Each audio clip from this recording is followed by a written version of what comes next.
Shalom, salam sejahtera. Nah, dalam video ini saya akan bicara tentang Trinitas dan Triteisme. Ada banyak orang di luar iman Kristen yang menyamakan begitu saja antara Trinitas dan Triteisme. Padahal keduanya ini adalah berbeda dan bahkan sangat bertentangan sama sekali. Tentu kita harus tahu dulu apa definisi kedua istilah ini. Triteisme adalah keyakinan kepada tiga Tuhan, keyakinan kepada tiga ilah yang berbeda-beda sama sekali. Misalnya saya sebutlah contoh dewa-dewa bangsa Kanaan. Ada dewa Dagon, ada Asyera, ada kemudian dewa Baal. Mereka ini adalah tiga Tuhan yang berbeda-beda, yang terpisah satu sama lain. Sedangkan Trinitas di dalam keyakinan iman Kristen itu adalah keyakinan kepada Allah yang esa. Seperti yang sudah saya jelaskan dalam video saya sebelumnya, bahwa konsep ketuhanan dalam iman Kristen itu adalah monoteisme. Karena Kristen itu berakar langsung dari monoteisme perjanjian lama yang sangat teguh memegang tentang ketauhidan atau kepercayaan kepada Allah yang esa. Itu yang terus diikrarkan dalam degup jantung umat perjanjian lama, bahwa jangan ada padamu ilah lain di hadapanku. Dan Kristen itu merupakan penggenapan dari seluruh nubuatan perjanjian lama tentang Sang Mesias. Sehingga seluruh ajaran iman Kristen harus dicari akarnya dari perjanjian lama, termasuk konsep tentang ketuhanan. Nah, kemarin sudah saya jelaskan bahwa konsep ketuhanan iman Kristen itu adalah monoteisme. Kita tidak meyakini ada ilah-ilah yang lain kecuali Allah yang esa.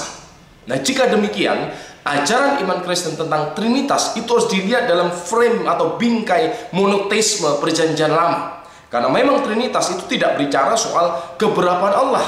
Di dalam kekristenan dan Yahudi tidak ada isu tentang keberapaan Allah, sebab sudah jelas dinyatakan baik dalam Al-Ahdul Qadim dalam perjanjian lama maupun Ahdul Jadid perjanjian baru bahwa Allah itu esa. Jadi Trinitas bukan bicara tentang keberapaan Allah, tetapi kebagaimanaan Allah. Kalau Allah itu esa, bagaimana keesaan Allah itu dinyatakan di dalam sejarah keselamatan. Secara khusus juga seperti yang dinyatakan dalam firman-Nya yang tertulis. Lalu apa yang dimaksud Trinitas? Jadi Trinitas adalah istilah dalam teologi Kristen yang menunjuk kepada Allah yang esa itu, yang dalam wujudnya yang esa yang disebut Bapa. Karena orang Kristen menyebut Allah itu Bapa, karena kita berdoa Bapa kami yang ada dalam surga. Nah, dalam wujudnya yang esa itu bereksistensi firman-Nya, logosnya, kalimatullah, dan Roh Kudusnya. Inilah yang dimaksud Trinitas. Bapa, Putra, yaitu kiasan untuk firman-Nya, kalimatullah, dan Roh Kudus, yaitu prinsip kehidupan ilahi yang berdiam di dalam wujud Allah yang esa. Dan ajaran ini bisa kita lacak, bisa kita temukan dari seluruh baik kitab perjanjian lama maupun kitab perjanjian baru. Jadi memang Trinitas sama sekali tidak ada hubungannya dan tidak ada kaitannya dengan ilah-ilah yang lain. Saya akan kutip tulisan dari buku Kristologi Qur'ani karya seorang sarjana muslim dalam kata pengantarnya yang ditulis oleh Profesor Amin Syukur.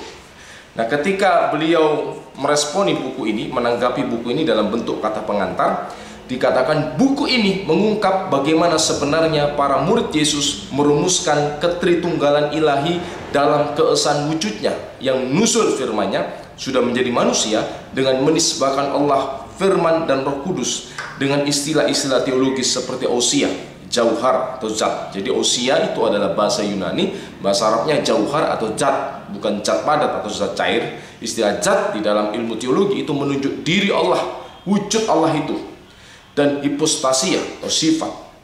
Rumusan tersebut berbunyi Allahu wahid wa huwa thalathatu aqonim mutasamiyat fil jauhar.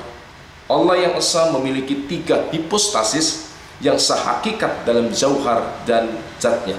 Konsep inilah yang sebenarnya sama dengan konsep ketauhidan. Jadi diakui oleh beliau bahwa konsep Tritunggal itu sama dengan konsep ketauhidan, sebab memang tidak ada hubungannya dan tidak ada kaitannya dengan ilah-ilah atau sembahan-sembahan yang lain. Jadi sudah jelas perbedaannya bahwa Trinitas itu bukan dan tidak sama dengan Triteisme. Inilah yang harus kita pahami, yang harus kita ketahui, sehingga ketika ada orang di luar sana berkata Trinitas adalah Triteisme, kita bisa menjelaskan dengan baik. Nah, kiranya video ini memberikan pencerahan bagi setiap kita semua. Terima kasih.